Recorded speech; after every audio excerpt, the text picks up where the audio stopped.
Small businesses are at the heart of the U.S. economy. Here at Nurture Small Business Podcast, we're dedicated to seeing our small business owners succeed.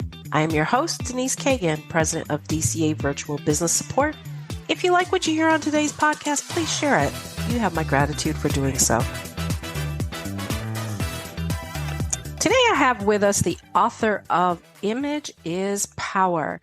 Now, this person is an expert on, guess what? Emotional intelligence. What is emotional intelligence anyways? Well, it starts with some things like empathy and self-awareness, but it's far more than that, and it impacts your leadership in your company.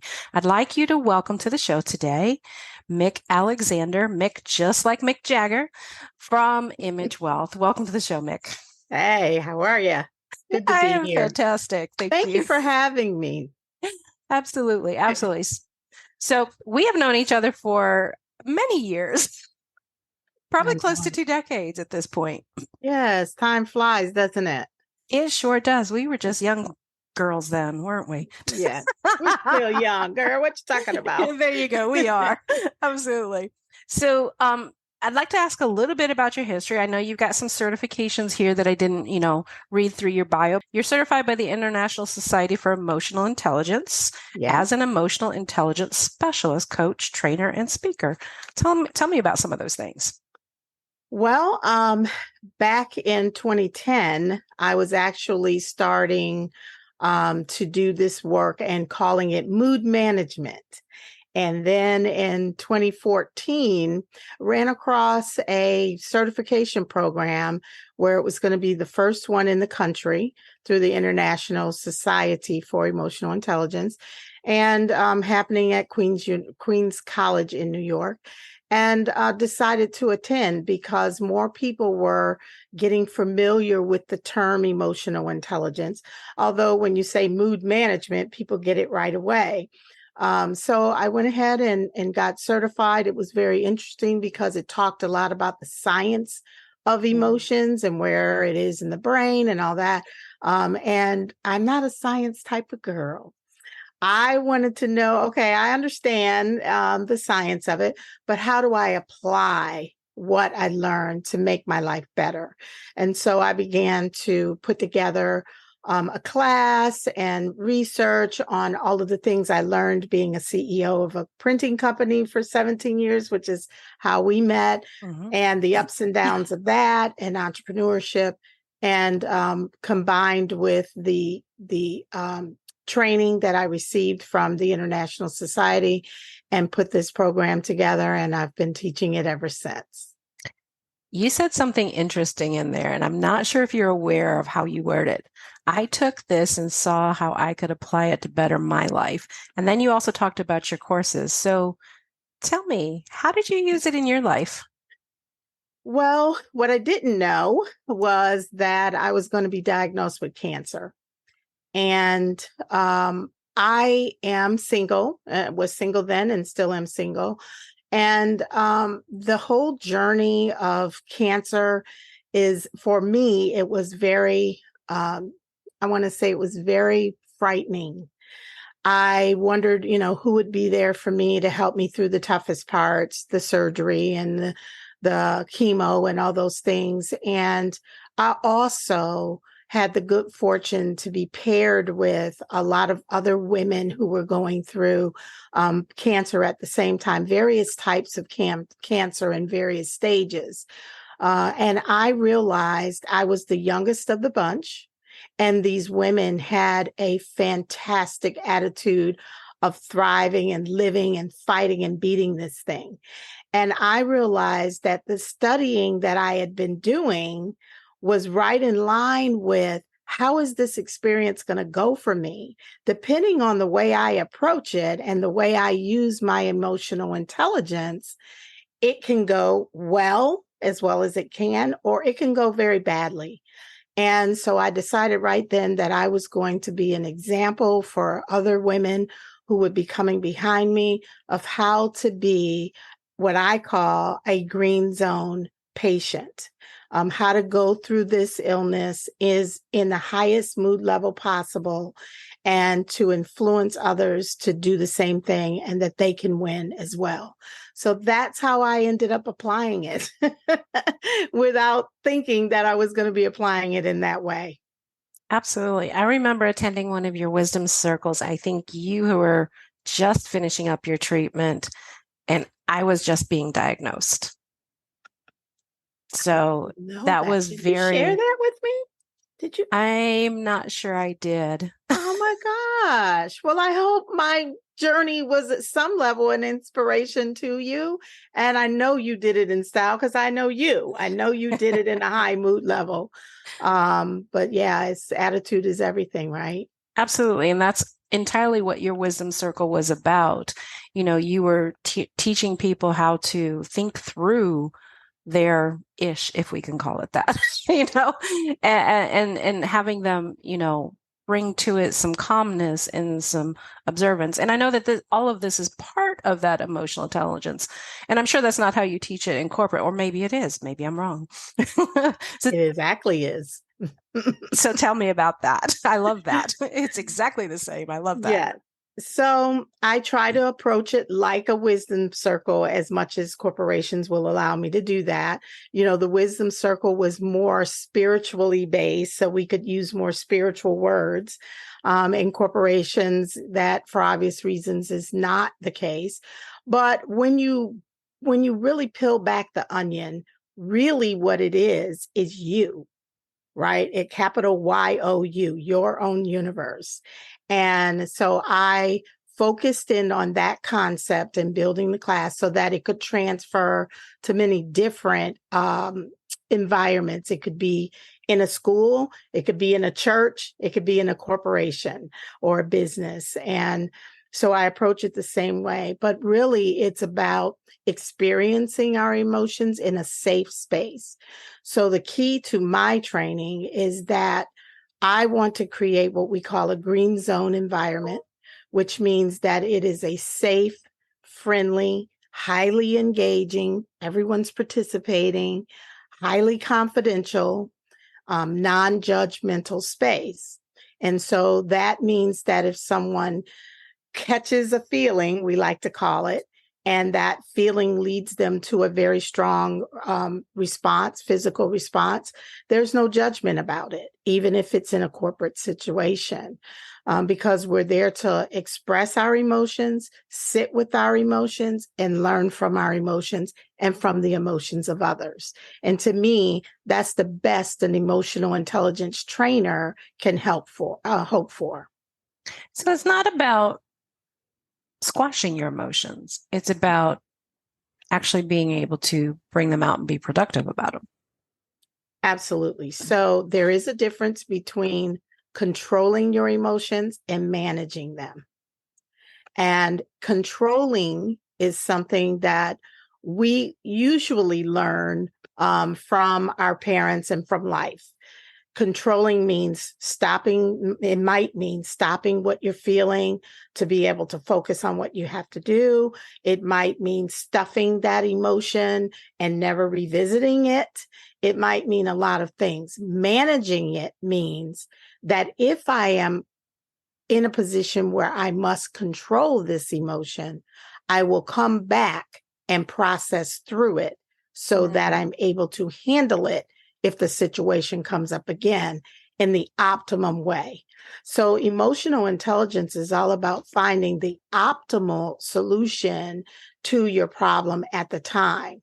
It may not be the solution you want, or if done again, it might be a different solution, but in the moment, using all the tools I have to come up with the best solution and make the best decision in the moment. And then we must learn to live with our decisions after that and to trust that they were the best ones we had at the time. Absolutely. So tell me, I understand the philosophy of the safe space. So tell me a little bit about how more practically leaders can incorporate this into their business.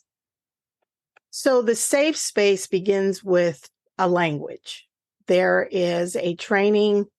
There is an emotional intelligence language that we use in our training. Mm-hmm. And once everyone understands the language of emotional intelligence, then you can begin to create the safe space because we're all talking the same language. Some of the hardest organizations to work with are the ones where the leaders send the workers to get the training, but they don't get it. And then when the workers come back and they're talking this new language, the leaders can sometimes be put off by the language.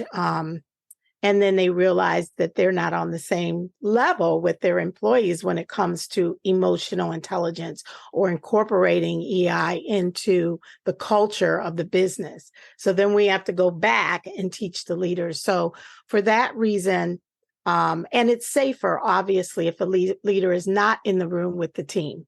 Okay. Of course. So for that reason, I've created this kind of boot camp style training for the leader to go through alone. And that way they're able to express their emotions freely and learn the language. So when their team comes back trained, they can all pick up from there and move forward together. So it's about emotions, but it also sounds like it's about communication. Absolutely. It's emotions to me is 110% communication, whether that's with myself or with my support team or with people who we call them unlike-minded individuals who disagree with me on some level, but we still find ourselves in a situation where we have to work together. Then how do we communicate effectively about what we're feeling and about what we need to accomplish together so that we can move forward and all win? The other thing about our training is it's set up for a win-win-win philosophy. If I am winning, I am going to help you win. And when two people win together, there's automatically a third person who benefits, 3 or more. So if you and I win together, now all of a sudden, your staff's winning or your family is going to feel the effects of that win. So we set that up so that everyone has that mentality, that win-win-win mentality. I actually saw that demonstrated today, not specifically with emotional intelligence, but my operations manager was telling me about a team member she was meeting with who was sort of stuck in a problem. Okay. It wasn't a super serious problem, but she said, let's zoom out and look at it from here. Let's look at some patterns. And so she was doing what she has been trained to do as an operations manager, pull out, look at the big picture. Yes. And then the team member all of a sudden started seeing some patterns and they solved the problem. So yes, it was a win for the operations manager, the team member, and our client. And that, to me, is the goal of business. If you're not in business to service someone and help someone, I don't care what the business is, it's probably not the right business for you. So having a win-win-win mentality makes sure that the purpose of the business stays out in front and that we don't get caught up in the day-to-day grind of our emotions that are unpleasant, because in business, you're going to experience unpleasant emotions, right? Absolutely. But the key is not to get pulled into that, to remember the purpose and the focus, and then you can keep going, or we say maintain momentum. So I know when business owners come to you, they come to you expressing some type of a problem. So can you give me some examples of what you hear that they're struggling? What is their pain point? They are unable to meet their financial obligations, and they find that they may have to eliminate some positions. They come because they feel close to their employees. They see them as family, extended family, and not just a number, and they're having to make tough decisions. They come because they have started hating their business. It's not what they thought it was going to be. Or there is some portion of the business that they're extremely uncomfortable with, networking, sales, accounting, whatever it is, but they're not necessarily in a financial position to hire the support they need. So they're overwhelmed. That's their word, not mine. Overwhelmed. Um, they are having personal issues, relationship problems that is causing them difficulty in focusing in their leadership role, and health issues. So, and not necessarily their health issues, but the health issues of someone they care about. Recently, I've gotten an influx of people who are caregivers. And I think that's because the word has gotten out that I am a caregiver for both of my aging parents who both live with me. And once people hear that, well, she can do it and have them live with her. Well, And run maybe a she can business. and run a business and take care of my 13-year-old dog with heart problems. Then they say, well, maybe she can offer some sense or some light, shed some light on my situation. So I'm getting a lot of caregiving calls now. Awesome. That sounds like it's a good fit. What is your ideal business as far as demographics? Let's start with location. Actually, there's no ideal location because I am able to do what I do virtually as Okay. well as in person. So across the US. Yes, across the US. I like in person best, but I can definitely work virtually. Size of business, I think I've decided that it is between 50 and 250 employees with a full-time HR person. And the reason that's important is because the HR people are usually focused on employee development and bringing the type of training that I bring as an experiential. How do I say that? Experience. How about that? There you go. As an experience for their employees as well as a learning opportunity. You must have picked up on my vibe because I was going to ask you why a full-time HR person. Yes. Okay. So give me an example, obviously without identifying the client, of a problem that you've worked through with them. A problem and a solution, how this all worked out. I wasn't prepared for that. I've got so many challenges. Let's see which one. I have a client who has a business partner. They are family members, but not directly related. They're in-law family members. They do not agree on the direction of the business. Some of the employees are family members. And so this dissension between them and their inability to communicate effectively through their emotions, because family business carries a lot of emotions with it, as we both know, that has hindered them from finding a solution that works. So I have worked with them to be able to talk about what they're feeling. We know what the problem is. And I believe they have the solution, but they're unable to come up with it because they're stuck in their emotions about it. And so once we moved past what they were feeling, and a lot of things came up that had nothing to do with the business. Okay. Once we resolved those things, then they were able to sit down and calmly talk about what each of them envisioned for the business and come up with a joint vision. In the end, they both had to give up something, but someone had to give up a little more. And so then I worked separately with that individual to make sure they could find peace with that and not just say it, but really mean it. Right. There's a difference between saying it and feeling it. Absolutely. Yeah. Wow, that's incredible. And yes, you and I both know about family dynamics because when I met you, you were in a family business and I was as well. And now neither of us are. No, I'm That just is correct.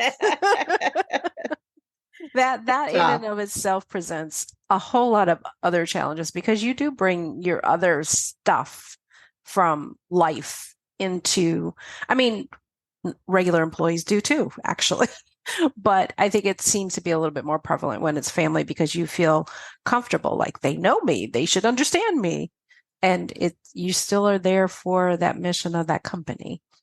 Yes. And in my case, where I was the CEO over my dad, right? It kept coming back to, but I'm the father. You can't tell me what to do, right?